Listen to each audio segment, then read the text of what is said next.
November the 4th, 1944. The Huertgen Forest swallows sound whole. Fog clings to broken pines, and somewhere below, the earth itself seems to be dying. Major Robert Hazlitt presses himself against a tree trunk and watches a 45-ton German Panther grind out of the mist, its tracks chewing through mud and splintered wood. His men are down there, curled into a foxhole, waiting for orders that will never come in time. Hazlitt opens his mouth to scream a warning.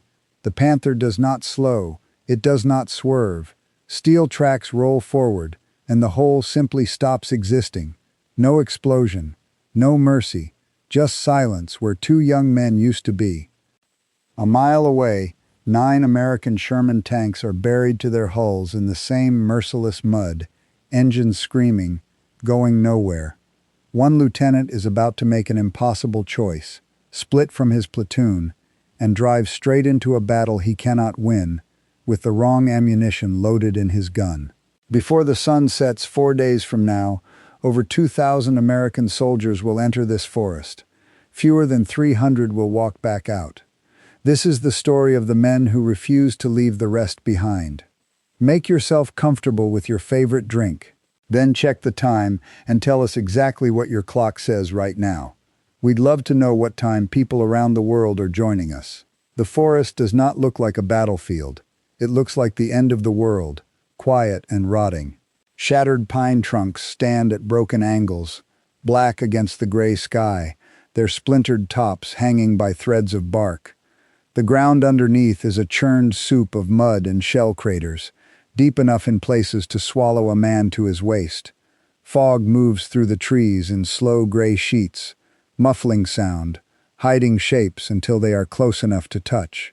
This is the Huertgen Forest, a stretch of dense woodland straddling the border between Belgium and Germany, and for weeks now it has been eating American divisions one at a time. Major Robert T. Hazlitt has been here long enough to know the sound of the place. He knows the difference between falling branches and incoming mortar rounds.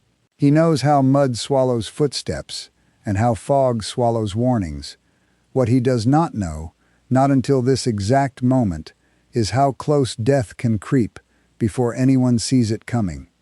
He is crouched behind a shattered tree stump, binoculars pressed to his eyes, scanning the tree line for movement.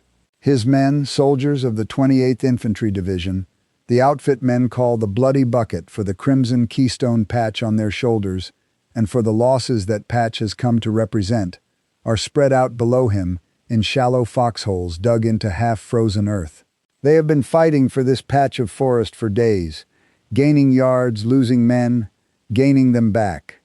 Then Hazlitt hears the engine. It is a low mechanical growl, rising out of the fog like something waking from a long sleep.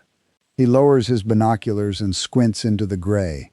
A shape resolves out of the mist, low and angular, moving with a confidence that no infantryman on this hill can match. A Panther. 45 tons of German steel, its long 75mm gun jutting forward like an accusation. It rolls out of the tree line without hesitation, without fear, because it has learned that American infantry in this forest has almost nothing that can stop it. Hazlitt's stomach drops. He knows exactly where that tank is heading. There is a foxhole directly in its path, dug into a shallow depression at the base of the slope, and inside that foxhole are 2 of his men, rifles ready, eyes fixed forward, watching for German infantry they cannot see coming from below. "Get out!" Hazlitt screams, his voice tearing through the fog. "Tank, get out of the hole!" But sound does not travel the way a man wants it to in this forest. The fog eats his words. The distance swallows them. The 2 soldiers in the hole never hear him, or if they do, they hear it a half-second too late. The Panther does not slow. Its tracks reach the lip of the foxhole and simply continue forward, grinding down into the earth, through the earth, and the hole where 2 young men had been sheltering is gone, flattened into the mud, as if it had never existed at all. Hazlitt stares. For one long moment, his mind refuses to process what his eyes have just recorded. There was no explosion, no muzzle flash, no warning shot, just the quiet, mechanical indifference of tracks rolling over ground, and 2 lives erased in the space of a single breath. He forces himself to move. There is no time to grieve. Not here, not now. More Panthers are emerging behind the first, and behind them, the boxy silhouettes of Panzer IVs, their turrets already swinging to track movement along the American line. Hazlitt grabs his radio handset, his fingers slick with cold sweat inside his gloves. All units, fall back. Fall back now. We have armor in the open. Repeat, we have armor in the open.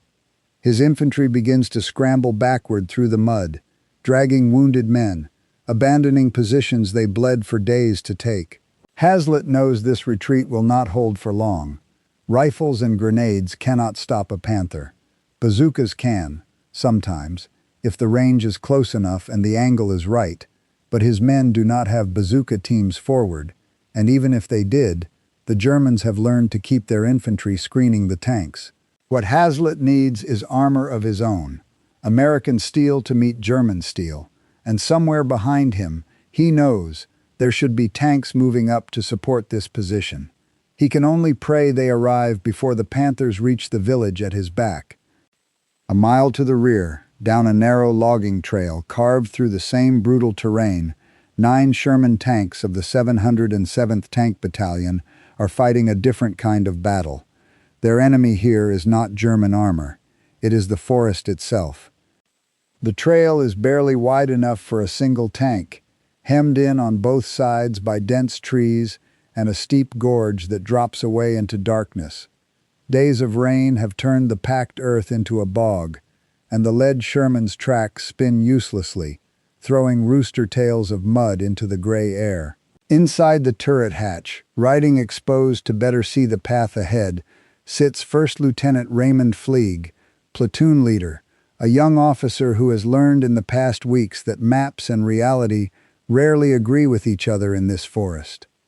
Fleig watches the trees crowd closer on either side and feels the familiar tightening in his chest. A trail this narrow is a killing ground if the Germans have it covered. There is no room to maneuver, no room to turn, nowhere to go but forward or back. He keys his intercom, voice low and steady despite the knot in his stomach. "Driver, easy on the throttle. We hit a soft patch, we're not getting out easy." The words are barely out of his mouth when the world explodes beneath him. The blast comes from directly under the front of the tank, a violent upward punch that slams through the hull and throws Fleig hard against the hatch rim. For a half second, there is nothing but noise and light and the metallic scream of stressed steel. Inside the tank, his crew is thrown sideways, shouting, grabbing for anything solid. Smoke curls up from beneath the engine deck. Someone yells that they are hit, and for one terrible heartbeat, nobody knows if the tank is about to catch fire with all 5 of them still inside it. Then the smoke clears, and Fleig realizes what has happened. A mine.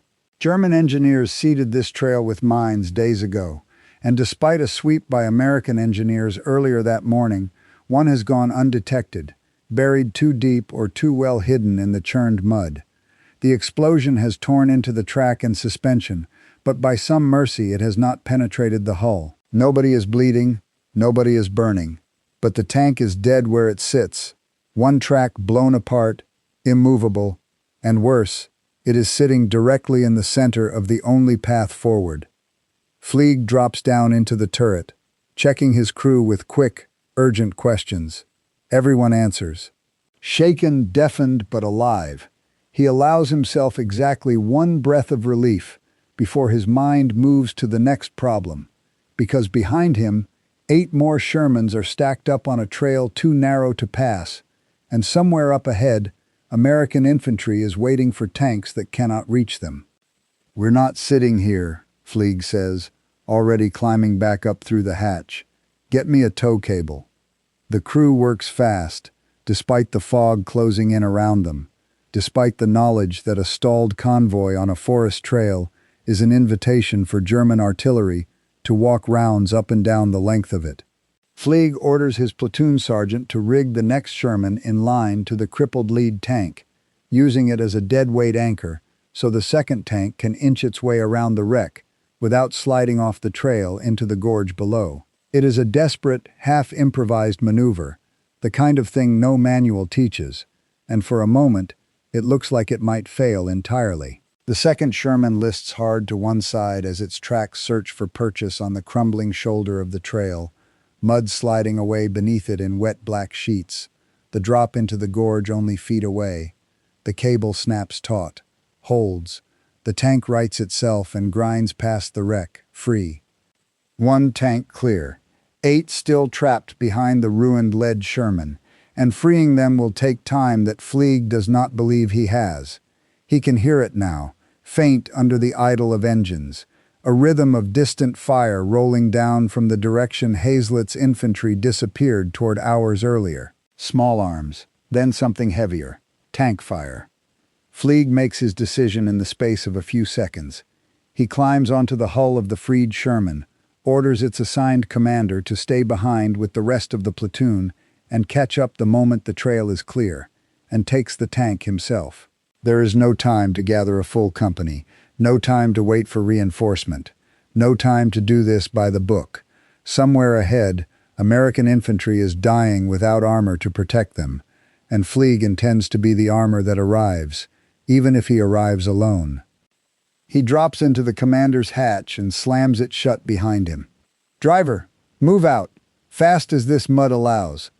The lone Sherman lurches forward, mud and pine branches slapping against its hull, and disappears into the fog, leaving 8 stranded tanks behind it. Back at the edge of the village, Hazlett leads the remains of his infantry in a stumbling retreat through half-collapsed buildings and shattered stone walls. Behind them, framed against the tree line, a 45-ton Panther rolls into view, its long gun already tracking toward the retreating Americans. Behind it comes another, and another. A column of German armor is advancing on a village defended by exhausted infantry, with nothing heavier than rifles and a handful of bazookas.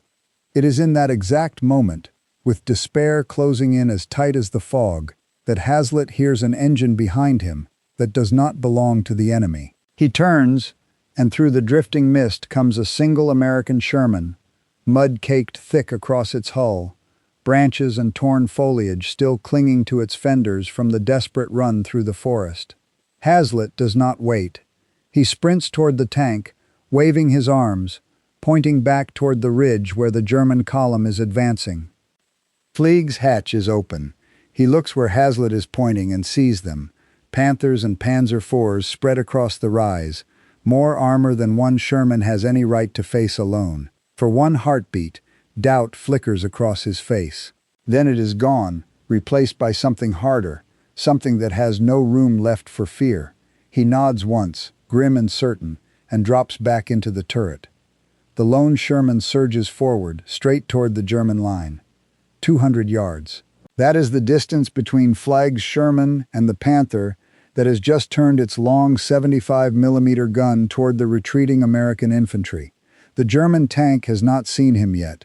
Its flank sits exposed, broadside on, the thick sloped armor of its front glacis turned uselessly away from him. If Fleig has ever been handed a perfect shot in this war, this is it. He drops into the turret and calls the range without a flicker of hesitation. "Gunner, shot, tank, 200. The gunner's eye is already pressed to the sight, the crosshairs settling on the dark mass of the Panther's hull. On the way, the Sherman's 75mm gun bucks, and the shell tears across the gap in a fraction of a second, slamming into the Panther's side in a bright orange flash. Fleig watches through his periscope, waiting for the German tank to shudder, to smoke, to die. Nothing happens. Just a dull thud, metal on metal, and the Panther rocks slightly on its suspension and keeps sitting there, engine idling, apparently untouched. Fleig's jaw tightens. Again, fire. The second round streaks out and hits nearly the same spot. Another flash, another thud, still nothing. No smoke, no flame, no sign that either shell has done a thing to the tank in front of him. What in the world is going on down there? Fleig snaps into the intercom. It is the loader who answers, and his voice carries a note of dawning horror. "Sir, there's nothing but high explosive in the ready rack." "I don't have a single armor-piercing round up here." The words land on Fleig like a physical blow. In the chaos of the mud-choked trail, when he abandoned his own crippled Sherman and climbed aboard this one, nobody thought to check what the previous commander had loaded into the ready rack beside the gun. High explosive rounds are built to shatter buildings and cut down infantry in the open, not to punch through 80 millimeters of sloped German steel. He has just fired 2 rounds that could never have hurt that Panther, no matter how perfect the shot. "Get me AP, move," Fleig barks, his voice sharp with urgency now. The loader lunges for the sponson rack along the turret wall where the armor-piercing rounds are stored, but his hands are shaking, and the angle is wrong. "I can't reach it, sir. The turret's in the way." It is the worst possible moment for the worst possible problem. To pull an armor-piercing round from the sponson rack, the turret has to be rotated clear of the storage bin, which means swinging the gun away from the enemy tank sitting 200 yards in front of them, in the middle of what has become, whether Fleig likes it or not, a gunfight. There is no good option left. Fleig gives the order anyway. "Turn it, now." The turret begins to rotate, the gun swinging away from the Panther just as the German crew inside that tank reaches its own breaking point. 2 hits, back to back, with no visible damage from outside, is exactly the kind of thing that convinces a tank crew their vehicle is about to erupt into flame from the inside.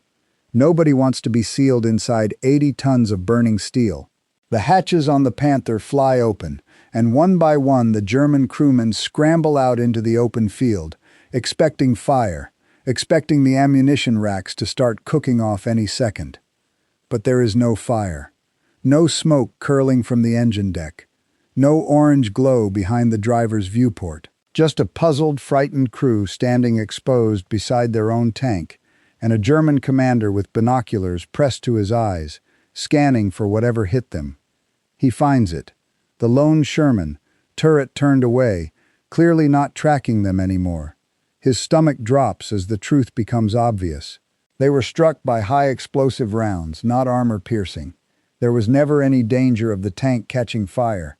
Evacuating was a catastrophic mistake, and now his crew is standing in the open, unprotected, while the enemy gun is still very much alive. "Back in!" he screams. "Get back into the tank now." The German crew scrambles back toward the hull, hauling themselves up over the hot armor plating, while American infantry, seeing Germans exposed in the open, opens fire from the tree line and the shattered buildings behind them. Bullets crack past the scrambling crewmen as they dive back through their hatches, and that panicked, undignified retreat back into their own tank costs them precious seconds, seconds that Fleig desperately needs. Inside the Sherman, the turret finally clears the sponson rack. The loader wastes no time, hauling up an armor-piercing round and clutching it like his life depends on it, because at this moment, it very much does. At the same moment, the Panther's own turret begins grinding back around toward the Sherman, its crew finally back at their stations, finally understanding what kind of fight they are actually in. 2 war machines, each nearly blind for a critical stretch of seconds, now race to bring their guns back on target. Inside the Panther, the driver revs the engine hard, building hydraulic pressure to power the traverse. Inside the Sherman, the gunner fights the controls, forcing the gun back around toward the enemy. "Up!" the loader shouts, slamming the round home into the breech. But the Panther gets there first. Its high-velocity 75mm gun fires from a burst of muzzle flame, and the shell screams across the gap between the 2 tanks, whistling just over the top of Fleig's turret. A miss, by inches, but a miss all the same. Inside the Panther, the commander feels his stomach twist. His shot has failed, and now his flank is turned toward the enemy gun, fully exposed, with a turret that rotates slower than his hull can turn. The Sherman's gunner does not need to be told twice. The Panther fills his sight, and he fires. The armor-piercing shell streaks across the field and smashes directly into the base of the Panther's long gun barrel, shearing it apart in a shower of sparks and torn metal. For a moment, nobody inside Fleig's Sherman can quite believe what they have just witnessed. An impossible shot, the kind of thing that happens once in 100 engagements, and it has just happened to them. Inside the crippled Panther, the commander shouts for another round and is met by his gunner's pale, stricken face. The barrel is gone. The German tank, 45 tons of armored steel that had rolled through this forest unafraid of anything the Americans could throw at it, is now nothing more than a toothless wreck sitting in the open. "Oh my God," the commander whispers, and there is no time left for him to say anything else. Fleig does not give the enemy crew a single second to recover or abandon ship again. Hit it again! The next armor-piercing round tears into the Panther's hull, punching through side armor that was never built to survive a direct hit from this angle. A second round follows immediately after, and this time there is no ambiguity about the result. The left side of the tank rips open, and flames burst outward in a roaring column of orange and black smoke. None of the German crew make it out of the inferno. Fleig's men let out a ragged cheer inside the turret, the release of pressure that comes when death has been staring you in the face and then suddenly looks away. But Fleig is already looking past the burning wreck, scanning the tree line, because a fight like this is never over just because one enemy tank is dead. 3 Panzer IVs are rolling up behind the burning Panther, spreading out into a loose line, advancing with the deliberate confidence of tanks that have not yet learned what happened to their comrade. If Fleig is going to survive the next few minutes, he knows he has to fire faster than the Germans can react. Gunner shot tank 180. The turret swings toward the nearest Panzer IV. Fire!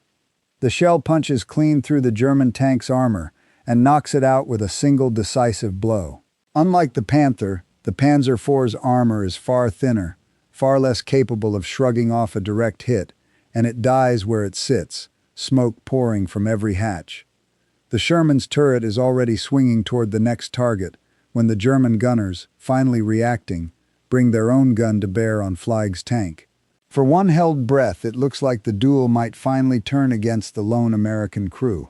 Then another shell, not from Fleig's gun, slams into the Panzer IV and tears it apart in a shower of debris. Through the drifting smoke along the crest of the hill, 2 mud-covered Shermans emerge from the tree line. Fleig's platoon, the tanks that had been stuck behind his crippled lead vehicle back on the trail, have finally fought their way free of the mud and arrived to even the odds. For the first time all morning, Fleig allows himself the ghost of a smile. The last Panzer IV, seeing its companions destroyed and now facing 3 American tanks instead of 1, tries a desperate shot on the move, its gun swinging wildly as the driver guns the engine in a bid to escape. The round goes wide, burying itself harmlessly in the mud. It is the German crew's last chance, and they have wasted it. Fleig's gunner steadies the sight, fires, and sends a round straight through the Panzer's turret ring. The tank dies exactly where it stands, its crew never given the chance to bail out. With the Panther burning and both lead panzers destroyed, the German assault along this stretch of the line begins to falter. Engines reverse. Smoke thickens as the surviving vehicles pull back from the American positions, retreating into the cover of the tree line they had emerged from less than an hour earlier. Fleig tracks one retreating Panzer IV as it throws mud from its spinning tracks and vanishes into the haze. Miles behind the front, in the headquarters of the 116th Panzer Division, General Major Siegfried von Waldenberg receives the report from a shaken tank commander who has just watched his column collapse. Several panzers destroyed, 1 Panther burned to a hulk. Von Waldenberg's expression hardens as he asks the obvious question. How many enemy tanks did this? 3 Sherman tanks, sir. Perhaps 4. It is an unacceptable answer. A handful of American tanks should not be capable of stopping an entire armored thrust, and von Waldenberg knows that if this small American force is allowed to hold its ground, reinforcements will follow, and the initiative his division worked so hard to seize will slip away entirely. There is no room left for hesitation. He orders every remaining panzer under his command sent forward, with instructions to burn the American position to the ground before it can be reinforced. By morning, 13 Panthers rumble out of the mist toward the shattered village, trailed by a column of Panzer IVs and German infantry advancing behind the armor for cover. The German tanks settle onto the far slope of a low ridge, positioning themselves carefully outside the effective range of American bazookas, and begin a steady, punishing bombardment of the village and the American positions dug in around it. For the defenders, reinforcements are thin on the ground, but help does arrive in the form of a platoon of M10 tank destroyers, lightly armored, fast-moving vehicles mounting a 3-inch gun, led by First Lieutenant Turney W. Leonard of the 893rd Tank Destroyer Battalion. Fleig, Hazlitt, and Leonard are pulled together and given a single order: stop the German buildup before it overwhelms what remains of the American line. Despite the losses of the previous day, the three officers put together a plan in the cold gray light before dawn. The Germans have positioned themselves on high ground, screened by trees, confident in their advantage of numbers and elevation. Fleig will take his Shermans up onto the crest directly in front of the German line, deliberately drawing their fire and their attention. While every German eye and every German gun is fixed on his tanks, Leonard will swing his M10 destroyers wide to the right, working around through the forest to come up behind the German armor from an angle nobody is watching. If they can knock out the tanks screening the position, the way opens for American infantry to retake the ridge. It is a plan built on desperation as much as tactics, and every man involved knows exactly how much it will cost if it fails. Morning brings a heavy fog rolling low across the churned fields, and under its cover, Leonard's M10 destroyers peel off to the right, grinding through the mist on the long route around the German flank.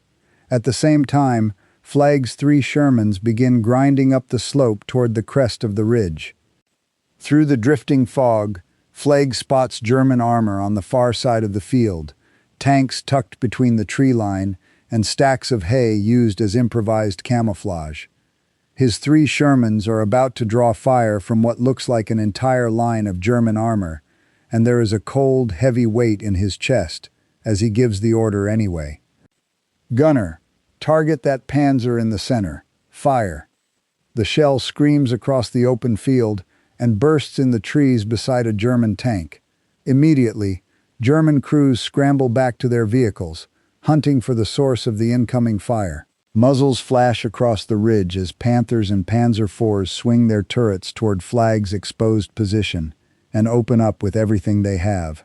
Shells whip low across the field, smashing through branches and splintering tree trunks just behind the 3 American tanks. The bait has been taken. "Driver, back us down, now!" Fleig shouts, and all 3 Shermans drop back behind the reverse slope of the ridge, out of direct line of sight, the German shells crashing into empty ground where they had been seconds earlier. The moment they reach cover, Fleig gives the next order: back up again. It becomes a grinding, nerve-shredding routine. Climb to the crest, fire fast, drop back below the ridge before the return fire can find them, then do it again. From the German side of the field, the effect is exactly what Fleig intends. Muzzle flashes keep appearing from different points along the crest, and to the German gunners, it looks as though there are far more American tanks up there than the 3 actually grinding back and forth along that ridgeline. "Concentrate all fire on that hill," comes the order from the German side, and the response is immediate and overwhelming. Tank fire, mortar rounds, and artillery all begin crashing down onto the crest in a rolling wave of explosions. 1 Sherman falls back trailing smoke, its turret jammed and useless, the crew inside deafened and shaken but alive. The incoming fire is becoming too heavy for 3 tanks to absorb much longer. Across the field, hidden by fog and the noise of the barrage, Leonard's tank destroyers are struggling to close the distance for their flank attack. The German tanks and infantry, fixated entirely on the Shermans hammering away from the ridge, have no idea an entire platoon of M10s is working its way around behind them. The risky plan is, for the moment, working exactly as intended. All Leonard needs now is a few more minutes to get his destroyers into position for a shot into the unprotected rear of the German line. Then the ground betrays them. Leonard feels a sudden violent jolt as his M10 grinds to a halt, its tracks caught fast on a buried stump or a half-sunken boulder hidden beneath the churned mud. He looks to his left, just in time to see a second destroyer lose traction entirely, its tracks spinning uselessly in the soft ground. Within seconds, the entire flanking attack has ground to a standstill, stuck fast in mud that has swallowed everything from Sherman tanks to supply trucks throughout this campaign.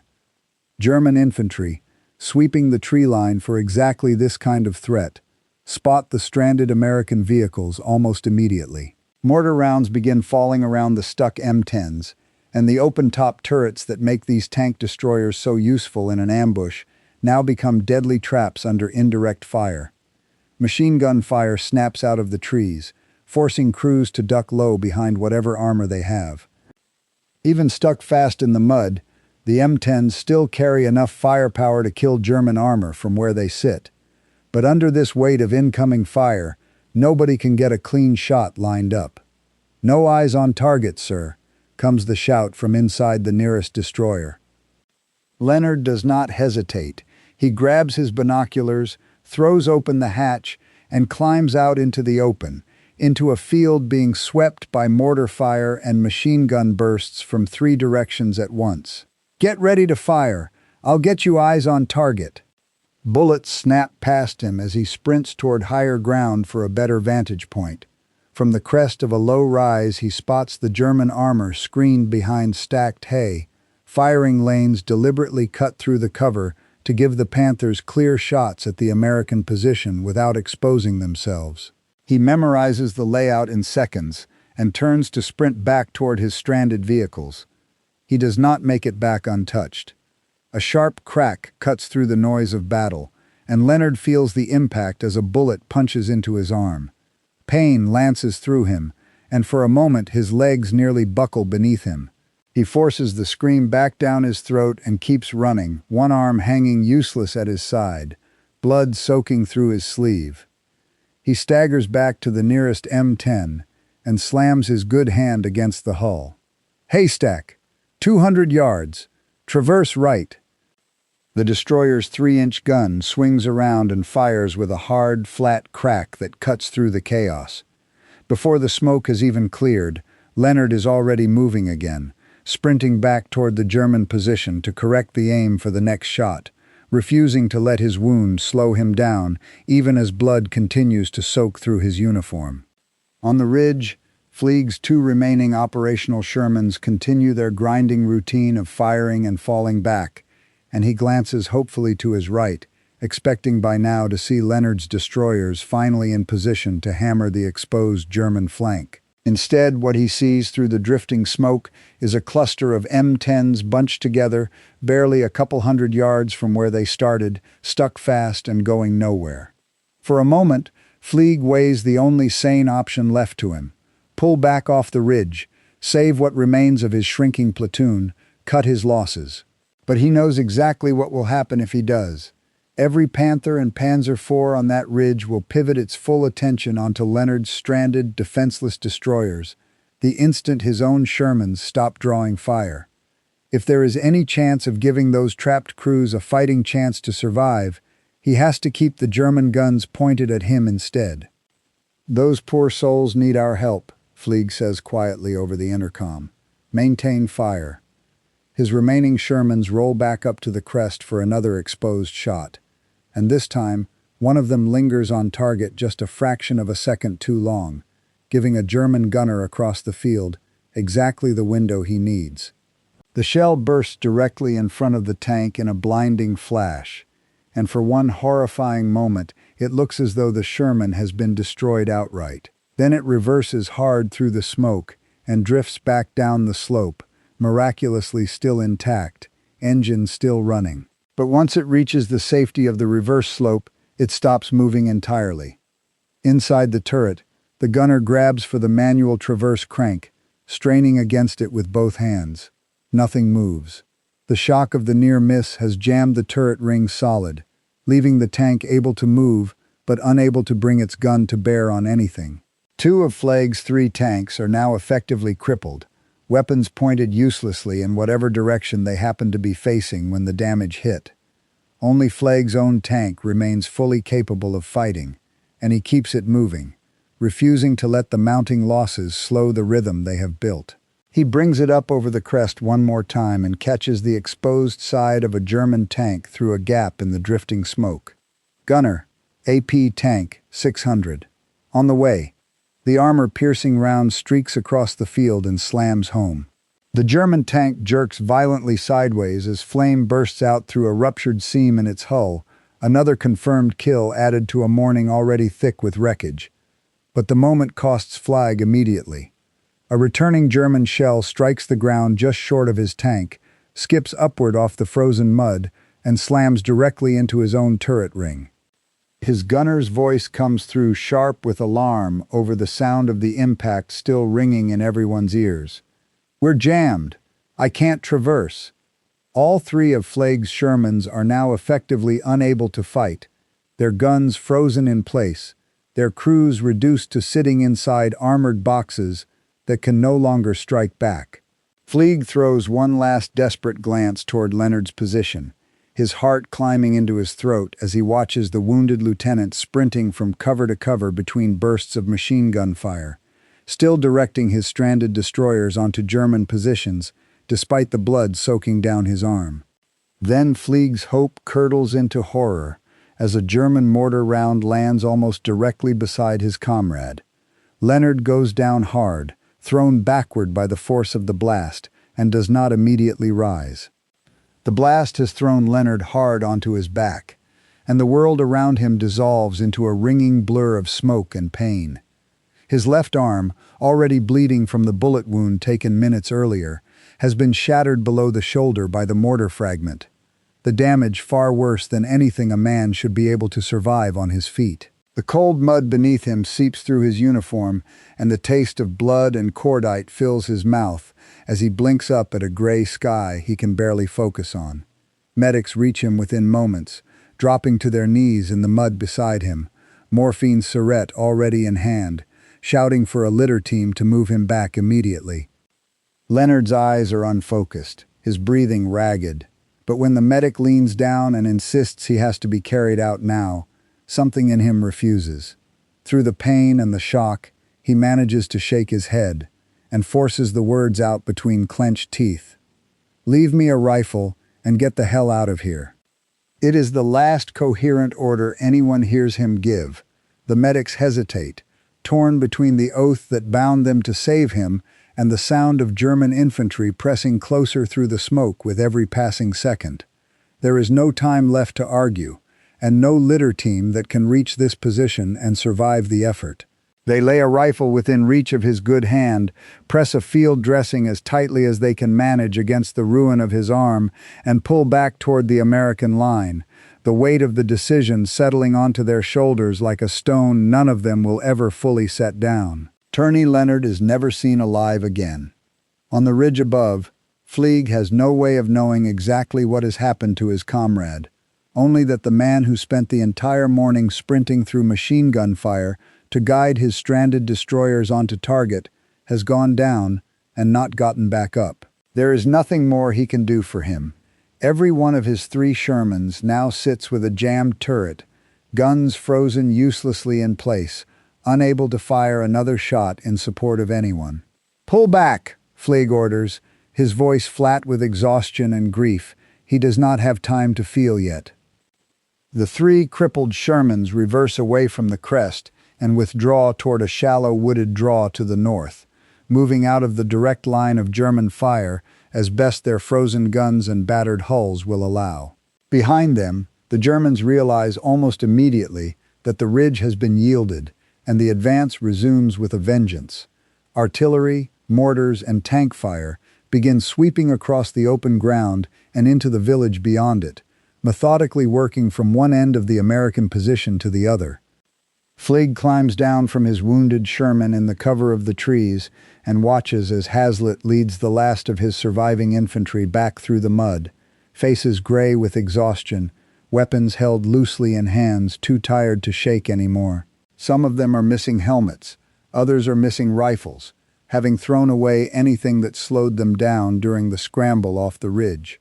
Nobody speaks above a whisper, as if the forest itself might hear them and call the artillery back down. There is a standing order for retreating armor crews to disable and destroy any tank they are forced to abandon on the field, denying the Germans any chance of recovering a working American vehicle. One of Fleig's crewmen climbs up onto the hull with a hand grenade and a length of wire, ready to rig the charge and finish the job. Fleig stops him with a raised hand. "Let me do it." He takes the grenade himself and climbs up onto the hull of the tank that carried him alone through the forest, into the German column, through a duel with a Panther that should have ended in his own death, and out the other side still breathing. He ties the wire to the hatch, pulls the pin, and reaches down into the turret one final time before dropping back to the ground and moving quickly away. Behind him, his crew disappears down into the dark gorge leading away from the ridge, and the muffled thump of the explosion follows them into the trees, the sound of the Sherman dying so that nothing useful is left behind for the enemy to find. The slopes leading down into the gorge are slick with mud and shattered branches, the darkness beneath the shattered canopy nearly total now that the fog has thickened into evening. The air smells of wet pine, spent powder, and something underneath that nobody wants to name. Cold has settled deep into every soaked uniform, and more than one man's teeth chatter loud enough to draw a hissed warning from the soldier beside him. With no light to guide them and German patrols still active somewhere in the trees around them, the surviving men form a human chain, each soldier keeping one hand on the shoulder or the belt of the man ahead of him, feeling their way blindly through the black forest one step at a time. It very nearly works. Then German mortars, walking fire through the trees on nothing more than sound and guesswork, find the gorge. Shells crash down through the canopy and tear into the retreating column, and in the chaos and the darkness, the human chain breaks apart. Men lose their grip on each other, scatter in different directions, and one group, driven off course into the thick underbrush by the explosions, disappears into the darkness and is never seen walking out of that forest again. Fleig pushes on through the black trees with the survivors still close enough to follow him, counting heads whenever the terrain allows him a moment to do it, feeling the number shrink with every mile. He does not allow himself to stop and search for the missing. Stopping in this forest, at night, with German patrols still moving somewhere close by, is its own kind of death sentence, and the only mercy he can offer the men behind him is to keep moving toward the American lines. In the exhausting days that follow, small groups of survivors continue filtering back through the forest by whatever route they can find. Around midnight on the 8th of November, Lieutenant Fleig and 6 exhausted soldiers finally stumble out of the tree line and into the American assembly area at Wassenach, filthy, freezing, and barely able to stand. Someone presses a canteen into Fleig's hands. He stares at it for a long moment before he remembers what to do with it. Of the more than 2,200 men of the regimental combat team of the 28th Infantry Division, committed to the fight for Schmidt and Kommerscheidt, little more than 300 come out the other side able to fight. The Bloody Bucket earns its name over those 4 days in a way no soldier who survived it will ever be able to fully put into words. Entire companies simply cease to exist on paper, their names surviving only in casualty reports and in the memories of the few men left standing who can still recall the faces that went with them.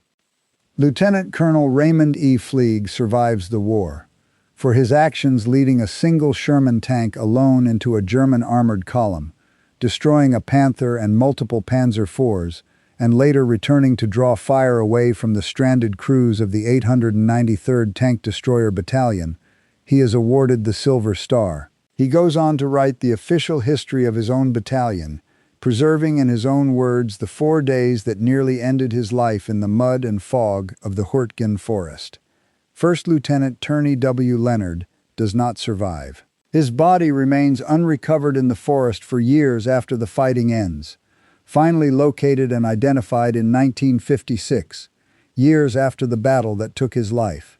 He is brought home and laid to rest in Dallas, Texas. On the 1st of September 1945, Turney Leonard is posthumously awarded the Medal of Honor, the United States military's highest decoration, for his refusal to leave his men even after his arm was shattered beyond saving, and for the reckless courage that carried him through open, fire-swept ground again and again to give his stranded destroyers a fighting chance.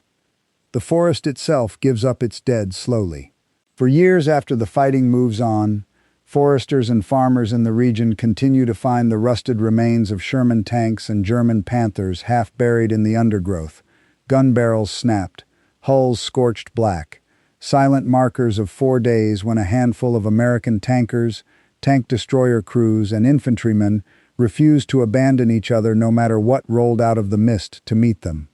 The Huertgen Forest never had a single dramatic turning point, no single battle that broke the German line or opened the road to victory. It was simply attrition, yard by yard, tree by tree, fought by men who kept climbing back into their tanks and back onto their feet long after any reasonable person would have stopped. What Fleig and Leonard and Hazlitt and the men beside them bought with 4 days of mud, fire, and impossible choices was not a breakthrough. It was time, and the survival of the men behind them, purchased at a cost that the numbers alone can never fully explain. There is no monument in that forest large enough to hold the weight of what happened there.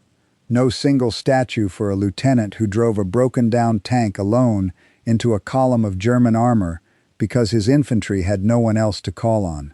No single plaque for a wounded officer who crawled through open ground under machine gun fire because his gunners could not see what he could see. What remains instead are names on casualty lists, a silver star pinned to a survivor's chest, and a Medal of Honor delivered to a family in Texas for a son who never came home to receive it himself.